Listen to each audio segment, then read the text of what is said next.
মালিক ইবনে দিনার রাহমাতুল্লাহি আলাইহি বলেন, ওরে আল্লাহর বান্দা, আমি কিন্তু একজন মদখুর ছিলাম।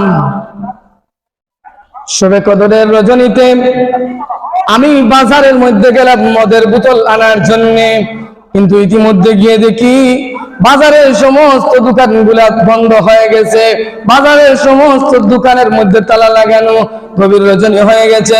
এমত অবস্থায় একটা দোকানিকে আমি অনেক পিড়াপিড়ি করলাম মদ ক্রয় করার জন্য।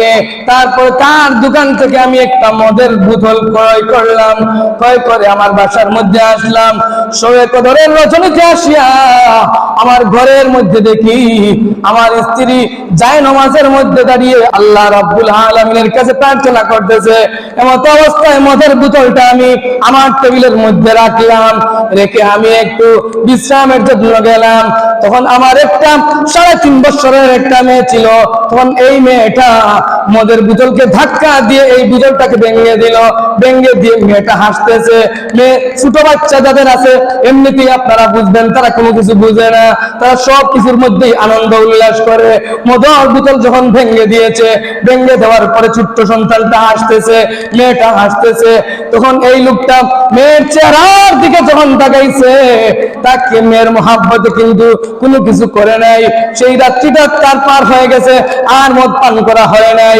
পার হয়ে গেল আরো 1 বছর, আবার চলে এসে শবে কদরের রজনী, তার মদের পিপাসা লেগেছে, দোকানের মধ্যে চলে গেছে। দোকানের মধ্যে থেকে একটা মদের বোতল ক্রয় করেছে। মদের বোতলটা যখন ঘরের মধ্যে নিয়ে এসেছে, টেবিলের মধ্যে যখন রাখছে, রাখার পরে মালিক ইবনে দিনার রাহমাতুল্লাহি আলাইহি বলেন, আমার চোখের পানিকে আমি নিয়ন্ত্রণ করে রাখতে পারলাম না, আমার চোখের পানিকে আমি আটকে রাখতে পারলাম না। অজরে আমার চোখ থেকে পানি ঝরতেছে। কারণ হলো আমার বিগত বছরের ইতিহাসটা মনে হয়ে গেছে যে আমার একটা 3.5 বছরের একটা মেয়ে ছিল। এই 3.5 মাস আগে এই মেয়েটা তো ইন্তেকাল করেছে, এই দুনিয়া ছেড়ে চলে গেছে। আমার মেয়ে তো আজ দুনিয়ার মধ্যে নাই, আমার মেয়ে তো আজ দুনিয়ার মধ্যে নাই। বিগত বছর এই মদের বোতলটা আমার মেয়ে তার হাত লাগিয়ে ধাক্কা দিয়ে মদের বোতলটা ভেঙে দিয়ে হাসতেছিল, কিন্তু আজ আমার মেয়েটা কবরের মধ্যে কেমন হালতে আছে। এই চিন্তা যখন মালিক ইবনে দিনার রাহমাতুল্লাহি আলাইহি যখন করলেন, তখন কিন্তু মদের বোতলটা মদের বোতলের চারের মধ্যে রইল। তিনি আর মদ পান করলেন না, তিনি ঘুমিয়ে গেলেন।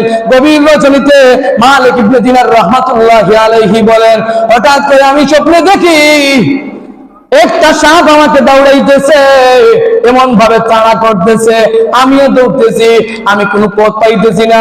হঠাৎ করে একজন বিদ্যালয়ের সন্ধান পাইলাম। আমি ডাক দিয়ে বললাম, চাচা গো, আমাকে একটু আপনি বাঁচান। তখন এই বিদ্যালয়টা ডাক দিয়ে বলে, ও মালিক ইবনে দিনার, তোমাকে বাঁচানোর মতো ক্ষমতা আমার কাছে নাই রে মালিক। তুমি সামন দিকে অগ্রসর হও, সামন দিকে একটা পাহাড় আছে, পাহাড়ের ডান পাশে গিয়ে তুমি কোনো কিছুর সন্ধান পেয়ে যাবে। তিনি পাহাড়ের দিকে অগ্রসর হয়েছেন, অগ্রসর হয়ে দেখেন পাহাড়ের দিকে ধাউ ধাউ করে আগুন জ্বলছে। তিনি চিন্তা করতেছেন, পিছন দিকে সাপ আমাকে তাড়া করতেছে, এবার যদি আমি পিছনের দিকে যদি ফিরে যাই, সাপ তো আমাকে গিলে ফেলবে, খেয়ে ফেলবে। আবার যদি আমি সামনের দিকে অগ্রসর হই, তাহলে তো আমার এই যে আগুন দেখা যাচ্ছে, ধাউ ধাউ করে আগুন জ্বলছে, এই আগুনের মধ্যে আমার নিক্ষেপ হতে হবে।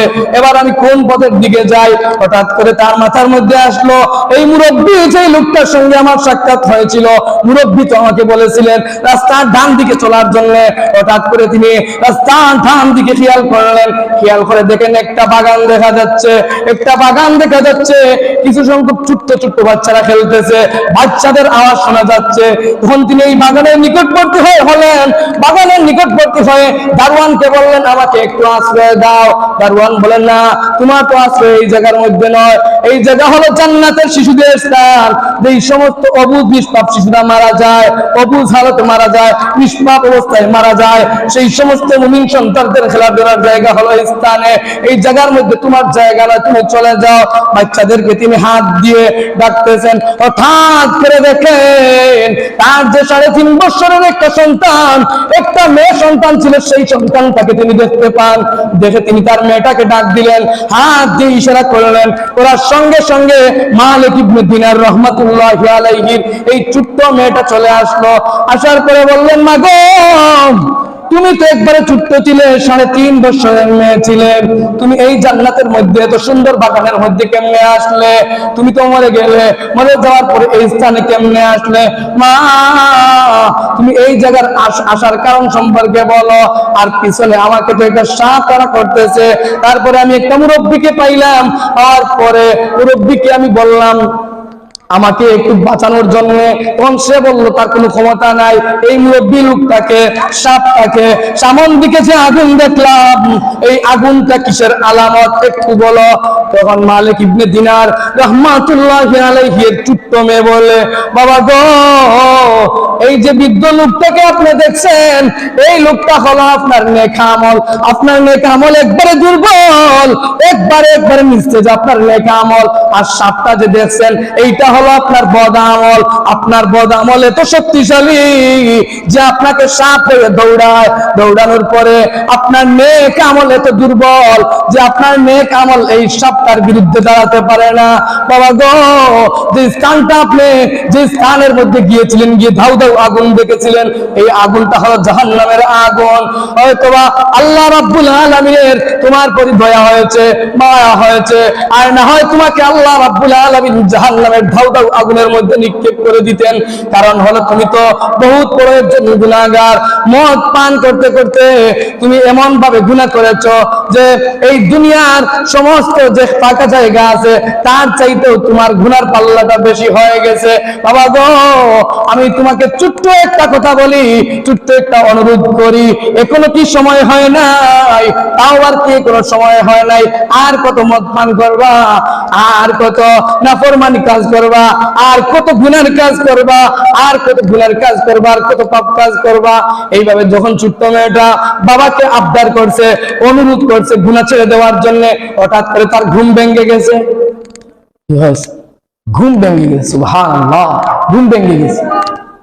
যখন ঘুম ভেঙে গেছে, তখন তুমি চিন্তা করতেছেন যে আমি কি দেখলাম? দেখলাম একটা সাপ আমাকে দৌড়াইতেছে। সাপটা কি শক্তি! একজন বৃদ্ধ লোকের সঙ্গে আমার সাক্ষাৎ হলো। বৃদ্ধ লোকটা কিন্তু আমাকে বাঁচাইতে পারলো না। সামনে দেখলাম আগুন। মালিক ইবনে দিনার রহমাতুল্লাহি আলাইহি বলেন, এইটাই হলো আমার ভালো হয়ে যাওয়ার একটা মেসেজ। মালিক ইবনে দিনার রহমাতুল্লাহি আলাইহি বলেন, জীবনে যত মদ পান করেছি, জীবনে যত গুনাহ করেছি, জীবনে যত অন্যায় করেছি, জীবনে যত পাপ কাজ করেছি, এখনো সময় কদরের রজনী যায় নাই। আমি ওযু করলাম, ওযু করার পরে এমন ভাবে খাঁটি ভাবে আল্লাহ রাব্বুল আলামিনের দরবারে তওবা করলাম, এমন ভাবে আল্লাহ রাব্বুল আলামিনের কাছে মাফি চাইলাম, আমি আল্লাহ রাব্বুল আলামিনের কাছে ইস্তেগফার করলাম। ইস্তেগফার করার কারণে, মাফি চাওয়ার কারণে আল্লাহ রাব্বুল আলামিন এই বিশ্ববিখ্যাত মদপুরকে আল্লাহ রাব্বুল আলামিন বিশ্ববিখ্যাত ওলি বানাইয়া দিয়েছে।